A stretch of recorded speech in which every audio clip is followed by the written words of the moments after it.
Welcome to session 13, Sales Performance. Last week, we did the session 12, which was on follow-up to build relationships. The objective of this program is to create effective and efficient sales systems and teams that win. This is being brought to you by METL Global Perspectives, www.metl.in. Performance, highly measurable. Performance in sales is highly measurable. There is no ambiguity in it. The metrics can be the bigger one, like the market size, market share, national level sales, geography specific sales, category specific sales, to the daily ones like sales per day, per salesperson, category sold, SKU sold, channel specific revenue, and the list can be endless. The sales analytics is there, which has got everything that you can ever want, to the price, to the profitability, to the variable cost, to whatever level one can go to. The sales to distributors, sales to the consumers, all can be traced. Whether the salesperson is making the sales call as per schedule, even that can be traced by having a GPS based app on his cell phone. So no more can the salesperson say that, yes, I'm going for a client call and go somewhere else. It's not possible. The outcome of the call can be traced as well.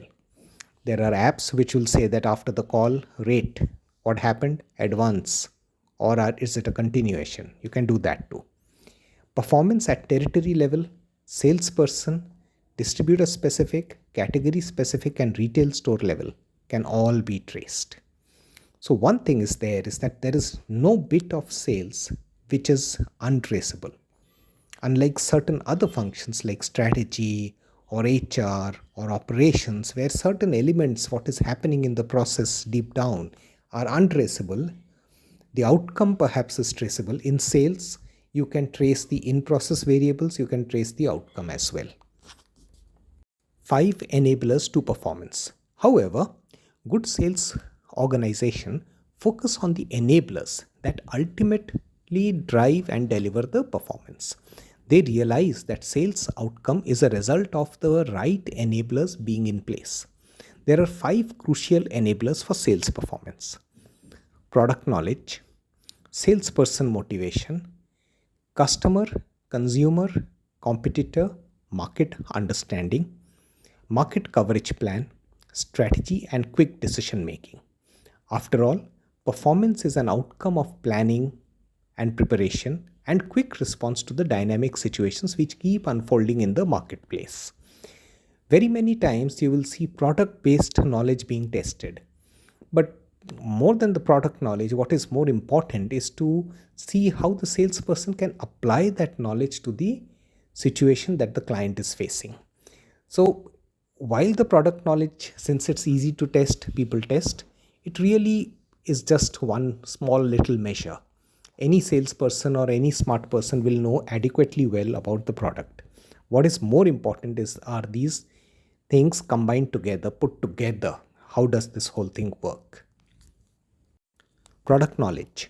Deep understanding of how the product or the offering can be used by the consumer or the prospect. Good salespeople can also compare with the competitive offerings and demonstrate product superiority beyond doubt. It might so happen that the product is not best in its class.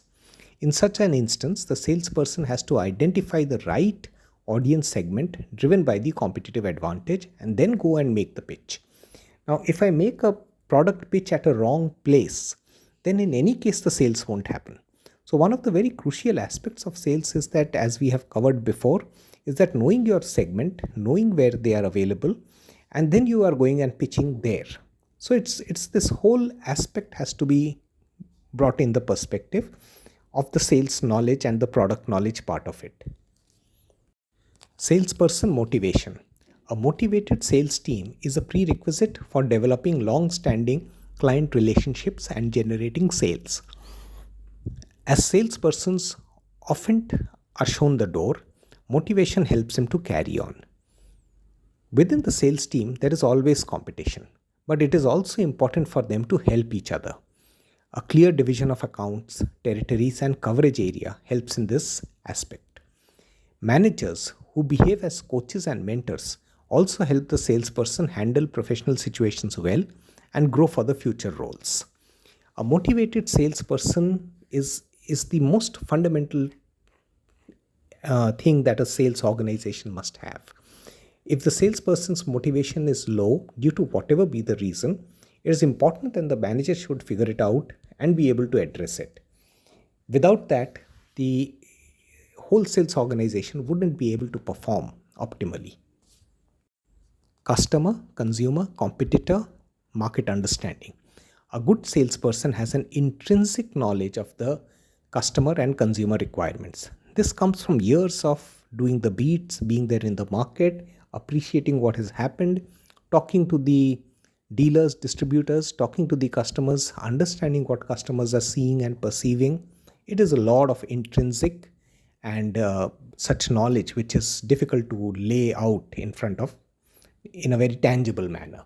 They understand the pulse of the market, the demand supply issues, what sells, and therefore are adequately stocked up. They demonstrate persistence and are able to make things happen.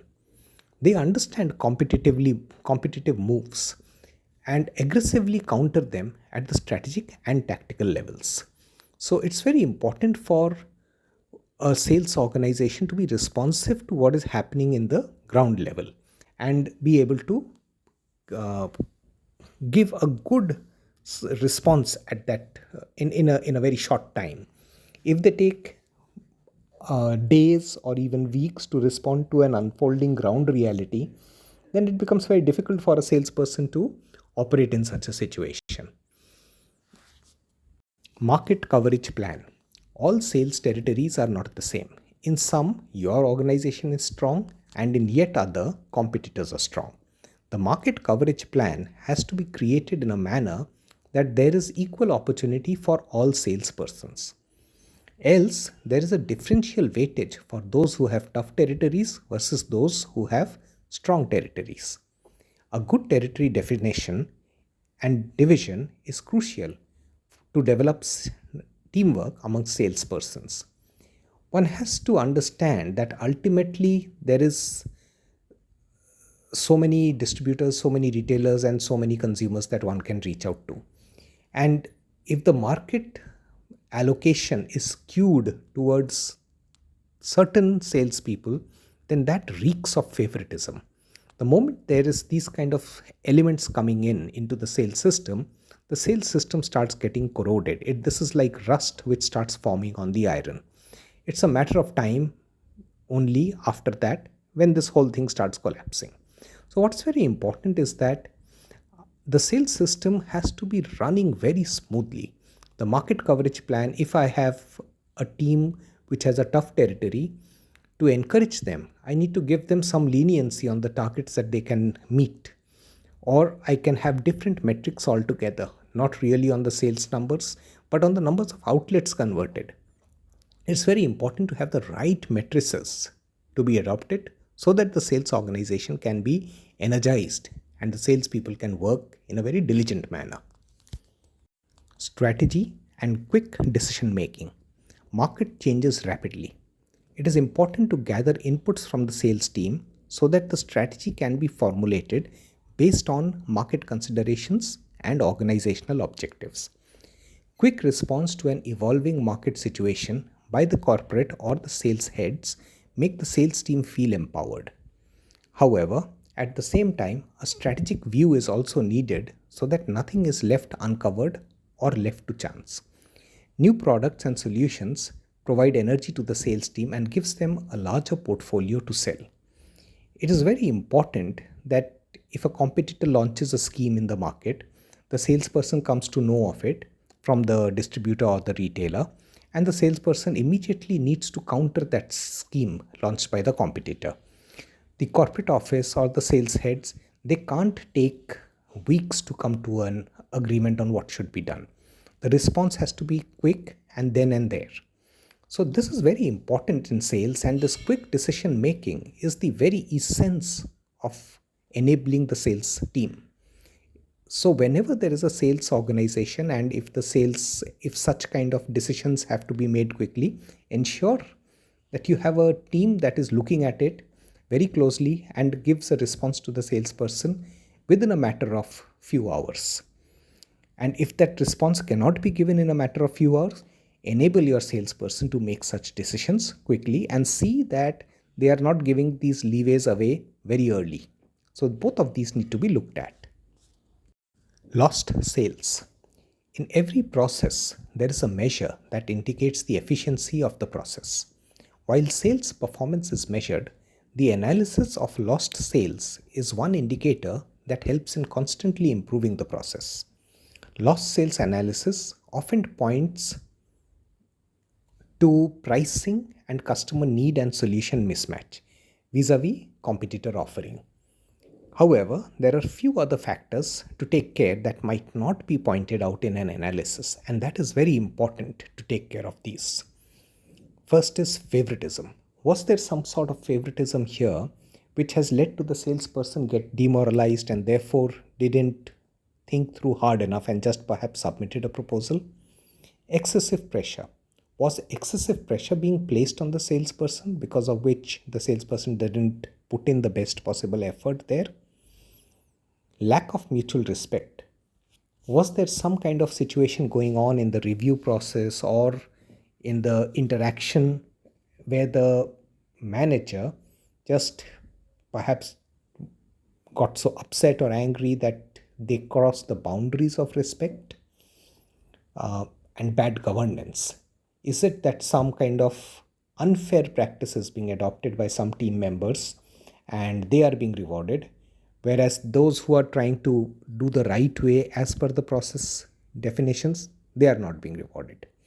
So that talks of bad governance. Now, all of these instances are there, which I have seen in my career as a sales head and as a sales coach or as a sales trainer. But what is important is that one has to go, while the lost sales analysis is being done, one should also look at these aspects which are quite hidden and deep down, but they can destroy the sales culture in the organization. Let me share an instance of lost sales analysis here. In one organization I consulted with, I saw the sales team was extremely busy. They were continuously running from pillar to post the whole day. They would be into meetings, they would then go and write some proposals, then they send it to the sales team. Then there's a sales head who reviews, who sends something back with some comments. Then there's a team leader who gets involved. So many things happening. Yeah, every team member pushed out 4 proposals a day. They then followed up with finance for getting a sign off on the quoted prices and then sent the proposal to the client. This intense effort made everybody very busy but did not yield much outcome. A lost sales analysis showed that the proposals were just standard stuff and the clients even did not consider them. The number of proposals sent metric was then taken off from the KRA of the sales team, and the expectation of the sales team was focused on conversion of proposals to order. Steadily, the behavior of the sales team changed from this misdirected efficiency to effectiveness. So what happened here was a bad metric was driving the behavior, and these proposals were largely budgetary in nature, and they would just send these proposals, get an email ID from somewhere of a particular prospect or a client entity, and just make us nice little proposal or cut and paste from an earlier proposal and just push it out and say that here I've done 7 proposals today, I've done 6 proposals today. It was all the useless exercise that they were doing.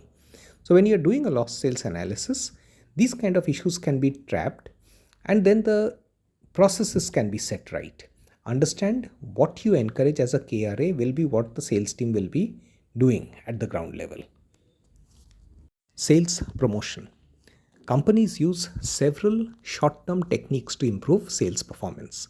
These are sales promotions like discounts, add-on freebies, win a contest, mid-year discount sale, event-based discount sales, festival-based sales, etc.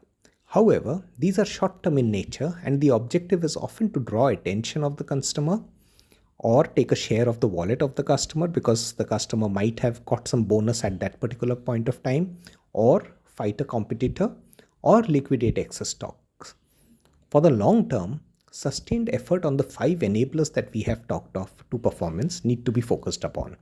So while the sales promotion has the objective of quick revenues and therefore um, quick bump on the sales numbers, they really are not long term in nature. And one must understand that these, of course, carrying out a sales promotion also needs a lot of effort. But what is important is that these need to be factored into the sales process in some way, so that event based sales and festival based sales or some contests and competitor response, these are all factored into the process in some way so that they are automatically happening. Then one need not consider sales promotions as the uh, re- element that will drive the performance of sales. A sales promotion is a bump. It doesn't give value to the end line, bottom line in any case, but it perhaps has some objective. Evolve your sales a bit every week with me. How do you analyze the sales performance? How do you fare on key enablers? What does your lost sales analysis show? Do you have a structured approach to sales promotions? In case of queries, message me at saugata@metl.in, or you can reach me over WhatsApp at 9966027808. Next week, we will be doing the second last session, which is on sales forecast and predictability. Enjoy your sales, work on your sales process, and make it one of the best that you can.